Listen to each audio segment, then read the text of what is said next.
Well, Robert, you've been on that stage in front of our cameras a few times down through the years Yes. and the decades. How is tonight different?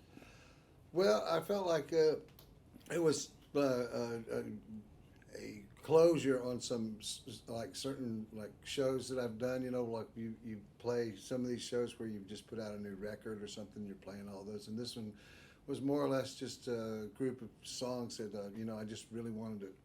Ever since I said I would retire, I've been doing whatever I wanted to do most of the time. So I was just pick songs that I thought really worked and were fun to play. And fortunately, we had a great audience, and that always makes all the difference. But I would say that would be the big. That would be the big difference between just every other time I've played. But this one really did feel great as far as like, putting on exactly the kind of show that I'd like to put on as far as like the song choices and the band choices and all that stuff. It was great. All right, well, so let's get it out there. You said you are retiring, and of course, retiring can mean a lot of different things, but basically what you've said is that you're going to stop touring and performing in public. Right. So, first of all, what does that mean, and why now? I wanted to play. I wanted to go out pretty much the same way that I came in, with a lot of passion and a lot of excitement about what I do. And there was certain times in the last few years where I kind of felt like that might have been slipping a little bit. I might have been. I didn't actually phone any shows in, but I have to say I might have picked up the phone to phone them in. And I wanted to. I wanted just to be able to say I could just I could make that decision and stick to it, and then make, in some ways, make two lives out of one. And where I did, my life was really on the road for so many years, 41 years basically, and I never had a lot of breaks, and I didn't get to see my family as much as I wished I would have.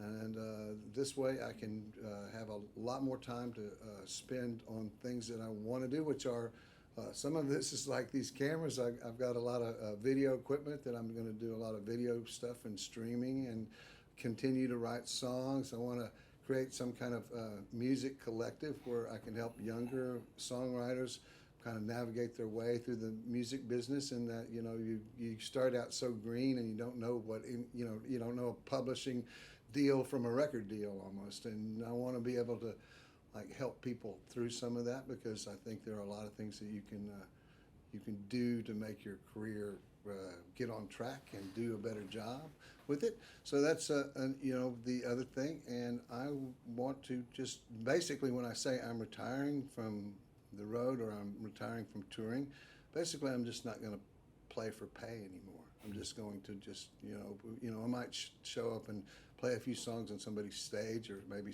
help out with somebody's fundraiser or something like that. But as far as carrying all the weight of a band and a bus and all the business like that, I think I can do a lot more than I have before, as far as in the way I want to do things, as far as like I said, helping other people, making some video stuff and doing some streaming, that kind of thing. Have a little more time to give back more and maybe Absolutely. try some different things, different ways of being creative. Yeah, absolutely. And like for instance, like even with the video stuff, I've found over the last couple of years that I really enjoyed building sets, and I built some pretty elaborate sets, and I just got a huge kick out of it because I remembered how much I loved theater. Like I would really like theater, and I was in some theater and had a lot of fun doing it. And I thought, man, I really dig this thing about like building these sets and creating these illusions, So that would be how I would, that's my plan. So, speaking of technology, for with the last 3 years now, you've had a podcast, The 51st State, and that's something I'm sure you couldn't have imagined 5 years ago, or certainly 10 years ago, that you'd be doing a very successful and popular podcast today. So who knows what the future might bring. But give us a little background how that came to be, and why do you enjoy doing the podcast so much? Well, my daughter, Clara Rose, dragged me kicking and screaming into that podcast because I'd done some radio before, and I knew how much work it was, and I thought, okay, we're going to have to really buck up and learn how to do all this stuff. But as soon as I did a couple of them, what it did open for me, it opened up this door to all the new music that's out there in the world. I lived in a bus in basically what would be a music echo chamber, listening to Tammy Wynette and George Jones nonstop, and a few things that the band would bring on and turn on in the stereo system in the bus. But I was really isolated from, other than going to a festival or something and seeing somebody play, I was really isolated in the world of like listening to new music. And I've like, man, it's amazing how much great new music there is out there. And, some of these people that are like, there's some songwriters that are just, knock it out of the park as far as I'm concerned. They can rival, anyone from Hank Williams to Bob Dylan as far as like their musical knowledge. And they're 25 years old, and I keep wondering, how the hell did they figure this out? But they did. And so there's some great music out there, and that podcast opened up that door because I started like listening to so much other music, new music, and also being able to get to sit down and talk with them about their process and their lives. And it's been that has been a real eye-opening experience. If I would have had that when I was starting out. Basically, you have an hour-long biography of yourself, so you don't have to go dig up some Wikipedia or some bunch of piece of paper and say, "Here, read this." You just just check out the podcast and turn it on, and you'll hear all about me. So, I think that's a really useful tool, and some people have said it has been a very useful tool. Well, I know you're still very much looking forward into the future and not so much back, but you've had some amazing highlights in your long career, and you've recorded, 19, 20, 21 albums? I know some of them were Yes. live and some of them in the studio. Yeah. But what are some of the highlights, your personal highlights or favorites from the time you've spent in the studio? In the studio, well, for the longest time, Terry, I was really afraid of the studio. It was, the clock was ticking, the cash register was ticking, and you had a bunch of guys, sometimes guys that you didn't even know or girls that you didn't even know, and you had to put all that together and get it going. So a lot of times, for the longest time, I was really timid and a little bit nervous about the studio process. I think it was when I made Bigger Piece of Sky in 1993. All of a sudden, I was with a bunch of people that were just totally all in on the deal, and some really, really good players, like Gary Talent from Bruce Springsteen's band played on that record, and George Marinelli from Bonnie Raitt's band played on that record, and I got to see the top of the top be playing. And actually, the fact is, it's like I said, I was a little bit timid about it, but I found out some of those really great players were some of the nicest people and some of the most patient people and some of the most helpful people about getting the music right and making it work.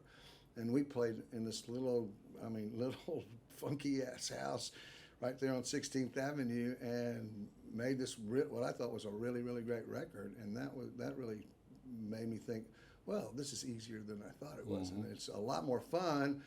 And, a couple records down the line, I realized that the studio was another kind of creative palette. So you can take, your songs and put them down and record them, but then you can really make something out of them. Even if they're sparse lyrically or musically, you can really take, if you've got some great players in a good studio, you can start playing with it and make it work. So when I realized that was certainly a lightning bolt moment for me. So speaking of songs, I think I read somewhere that you said that you've probably written 80% of your songs outside. Mm-hmm. Yeah, I don't know what that is, but I do, and I have a place. When we lived in Medina, we still have this place, but it's right outside of Medina, Texas, and I have this place called the Scriptorium, and it's just a small little room. It's smaller than this. It's probably 400 square feet total, and you can walk out the door, and there's just this beautiful panorama out the door, and I have a fire pit there and a little place where you can cook stuff on a little grill and stuff, and I just sit out there in a chair, and I've just written some of the best songs. I think some of it has to do with being a little bit claustrophobic about writing songs. I've written songs people talk about people in Nashville and stuff writing songs in cubicles and stuff, and they do, but that's not all they do. But the fact is, you can get in those real sterile spaces, and they do seem to not give you very much back when you're writing a song. You're just kind of like, well, I don't know what's going on here. So just, the wind blowing through your hair is inspiring to me. That makes sense. Somebody also said that a Robert Earl Keen song is like a Larry McMurtry novel. That's a high compliment. Well, that's a serious high compliment. I mean, because I've read most of Larry McMurtry's books, and this guy, he just wakes up writing, I think, and he wrote some marvelous stuff. But I'd say, I guess the only real, to me, valid comparison there is he uses a lot of setting in all his stuff, and I start with songs with a lot of setting. I kind of create the setting, and then I put the characters in. And I guess that'd be the closest way I would be, except for maybe sometimes I'm grumpy. So you went to Texas A&M. I think most people know that story. And when you were there, you were an English major. I don't know what you were thinking at the time with an English degree. Yeah. But how did you decide, and when did you decide to make music your life, basically? I can't really, pinpoint the moment, but I do know it was really early when I never played the guitar until my first year at A&M there, and my sister had this old broken Alvarez that I got some strings put on it. I got it fixed up. Got this book called The 10 Greatest Country Songs, and the first song I learned was Hello Walls.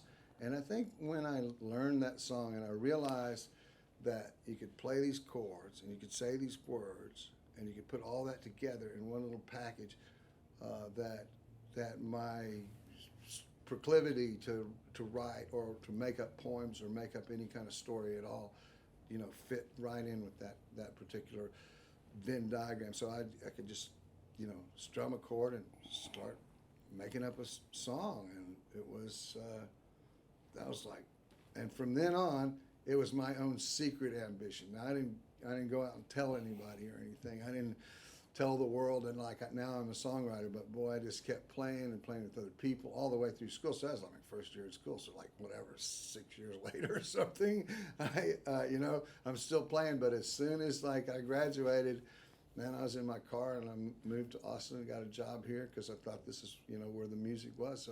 So I came in, it was where the music was, and I, learned a lot of stuff here and met a lot of great people that played, and saw some amazing shows. And, like I said before, met my wife Kathleen at Nancy Griffith's show at Austin City Limits, and that was significant in my life. Sure was. I've never heard another story quite like that from an artist. Yeah. Well, obviously you've got a lot more songs left in you and a whole wide world around you to inspire and come up with some ideas when you're not doing podcasts, building sets, or doing your own video productions. But in the meantime, are you going to take that long vacation and spend it on the beach in Hawaii, or what are you going to do after September 4th? My wife Kathleen wants to go to a beach somewhere, and I'm fine with the beach. I moved, from Houston and stuff. I wouldn't always consider Galveston exactly the best beach, but anyway, I do like Hawaii, and so yeah, we are. We're kind of juggling it between going back to Hawaii and going to Ireland. I went to Ireland several times with Nancy and loved it as far as a country, and I just like to go there again, see it, and hang out and drink Guinness, I guess. Yeah.